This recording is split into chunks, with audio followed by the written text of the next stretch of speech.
sandali. Anong meron? Ba't ang aga-aga kailangang umalis? Sisimulan ko ng plan. Which is... Kukunin ko na si Princess kay Dado. Ay, agad-agad? Wala man lang pabuelo. Bakit ko pa papatagalin pa? Paaandarin ko na ang plano ko para matapos na tong princess saga na to at makamove on na ako at makafocus ako para makuha si Raymond. Ha? Okay. Bango ah! Ha? Ay, Oh. pinatuon ko po kayo ng paborito niyong danggit. Sabi ko naman po sa inyo, walang magbabago sa atin eh. Kahit nakilala ko na po yung totoong nanay ko, hindi ko po kayo iiwan. Kain na po kayo. Ako na po, Tay. Oh.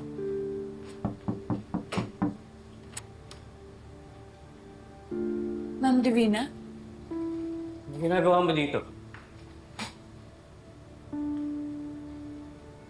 Pumunta ko dito bilang ina. Bilang nanay na nangulila at hinahanap ang anak niya. Na ngayon na nakita ko siya, gusto kong bumawi. Gusto kong gamitin ang pagkakataon na ito na ayusin ang mga pagkakamali ko. Princess, kinukuha na kita. Dado, kinukuha ko yung anak ko. Marami akong pagkukulang kay Princess. Laki ng kasalanan ko sa kanya nang iniwan ko siya sa kulungan. Kaya gusto kong punan yung mga taon na wala ako sa tabi mo. Gusto kong bumawi. Gusto kong humingi ng chance.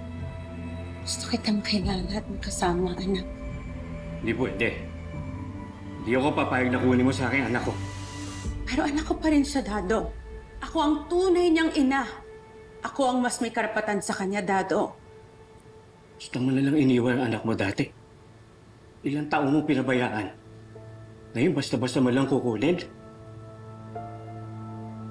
Hindi uubra sa akin. Dahil magkakamatayan muna tayo bago mo makuha sa akin ang anak ko. Tay, naman po kayo magsalita ng ganyan. Princess, alam ko parehas tayo nang walila sa isa't isa. Pero ngayon na nakita na kita, hindi ba ito yung tamang pagkakataon para ayusin natin ang mga pagkakamali ko? Pwede ba? Huwag mong bilugin ang utak ng anak ko. Anak ko, Dado. Naiintindihan mo ba yun? Ako ang nagpalaki sa kanya. Unang salita, unang hakbang niya. Ako ang nandun. Ako rin nagpapalit ng diaper niya pagbasa na. Ako ang naghahanda lahat ng kakainin niya at babaunin niya sa eskwela. Pag may sakit siya, pag umiiyak siya, ako lagi nandun. Ako rin ang tagapalakpak sa lahat ng achievements niya. Sa lahat ng nangyayari sa buhay ni Princess, nasaan ka? Pinanganak mo lang siya. Pero ako ang bumuhay sa kanya. Sobra akong nagpapasalamat sa'yo, Dado. Kaya ako naman ngayon. Gusto mo bayaran ko pa lahat ng ginastos mo kay Princess? Sabihin mo lang kung magkano. Name your price. Hindi mo matutumbasan na kahit anong halaga. Lahat ng ginawa ko para kay Princess. Dahil lahat ng ginawa ko ay dahil sa pagmamahal ko sa kanya. Pero hindi mo pwedeng ipagdamot sa akin ang anak ko. Tay, Ma'am Divina, huwag na po kayong mag-away.